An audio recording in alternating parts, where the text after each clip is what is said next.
Assalamualaikum warahmatullahi wabarakatuh. Saya Nabila Nurini, mahasiswa Universitas Muhammad Sarawak. Di sini saya akan memberikan sedikit video edukasi mengenai perlindungan kesehatan petugas. Dalam Undang-Undang Nomor 17 Tahun 2023 dicantumkan adanya kewaspadaan standar. Kewaspadaan standar yaitu kewaspadaan yang pertama dirancang untuk diterapkan secara rutin dalam perawatan seluruh pasien baik di rumah sakit maupun fasilitas kesehatan lainnya. Salah satu dari 11 komponen utama yang harus dilaksanakan dan dipatuhi yaitu perlindungan kesehatan terhadap petugas kesehatan. Perlindungan kesehatan bagi petugas kesehatan dalam pencegahan infeksi adalah segala bentuk kebijakan, prosedur, dan tindakan yang bertujuan menjaga keselamatan dan kesehatan tenaga kesehatan dari risiko tertular atau menularkan penyakit menular saat bekerja dengan mengacu pada standar hukum dan ilmu pengetahuan Undang-Undang Nomor 17 Tahun 2023 tentang kesehatan. Pada pasal 273, tenaga kesehatan berhak memperoleh perlindungan hukum dan keselamatan saat bertugas sesuai standar profesi. Perlindungan mencakup pencegahan resiko infeksi melalui prosedur kerja yang aman. Lalu bagaimana sih cara melakukan perlindungan kesehatan bagi tenaga kesehatan untuk melindungi diri dari penularan infeksi? Di sini saya akan membahas 6 cara agar tenaga kesehatan terhindar dari penularan infeksi. Yang pertama, melakukan vaksinasi.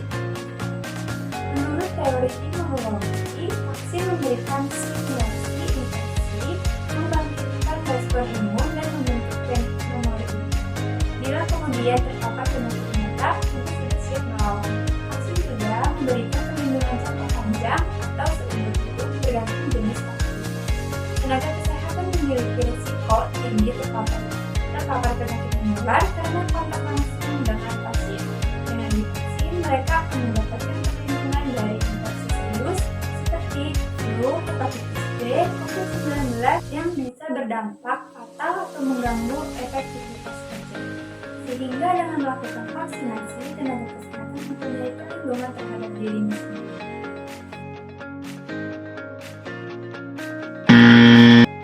Lalu yang kedua, tidak melakukan MMR atau mouth-to-mouth resuscitation.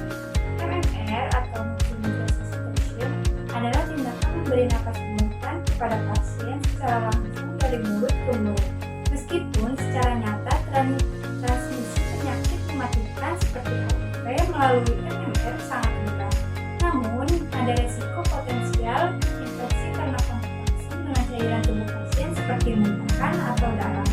Hal ini menimbulkan kekhawatiran yang nyata di antara petugas kesehatan. Studi menyatakan bahwa penggunaan masker CPR atau CPR COVID yang dilengkapi oleh one-way filter atau bisa menggunakan masker dianggap sebagai metode yang lebih aman dan direkomendasikan karena mampu mengurangi risiko penularan antara korban dan penolong.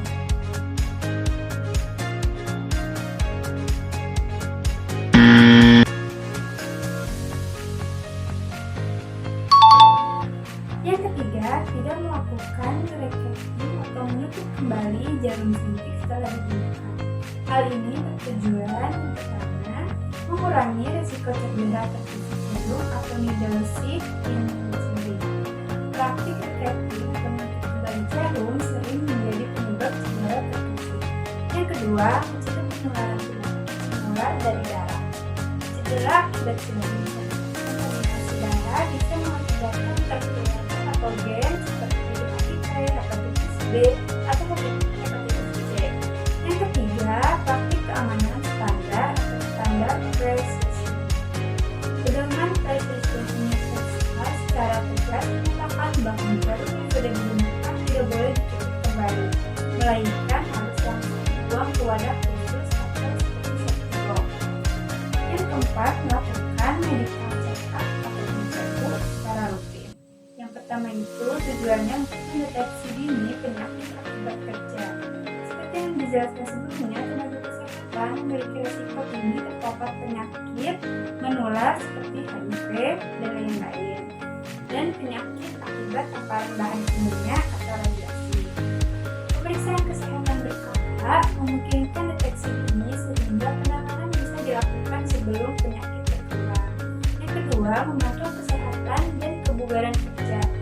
Menurut jurnal Occupational Medicine menegaskan bahwa monitoring kesehatan secara berkala membantu memastikan kondisi fisik, mental, dan kemampuan kerja tenaga kesehatan tetap optimal untuk menjalankan tugasnya.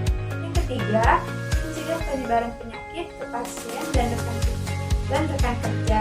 MCU rutin dapat mengidentifikasi tenaga kesehatan yang sedang dalam kondisi infeksius sehingga dapat dilakukan penanganan atau penyesuaian tugas untuk mencegah penularan terhadap rekan kerja dan pasien.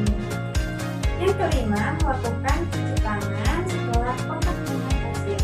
Ini bertujuan yang pertama menghilangkan pengaruh dari pasien, mencuci tangan baik dengan sabun dan air mengalir maupun dengan handbag atau antiseptik, berfungsi untuk membersihkan tangan dari mikroorganisme yang diperoleh saat kontak dengan pasien.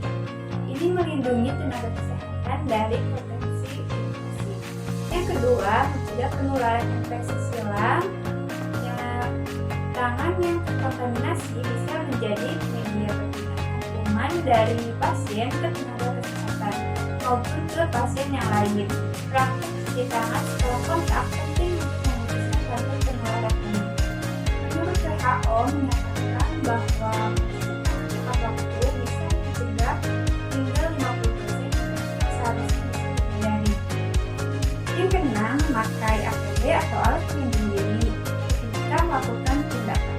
Ini bertujuan untuk melindungi dari paparan mikroba dan bahaya biologis. APD berfungsi sebagai pelindung fisik antara tenaga kesehatan dan potensi bahaya termasuk darah, cairan tubuh, aerosol atau patogen seperti virus dan bakteri.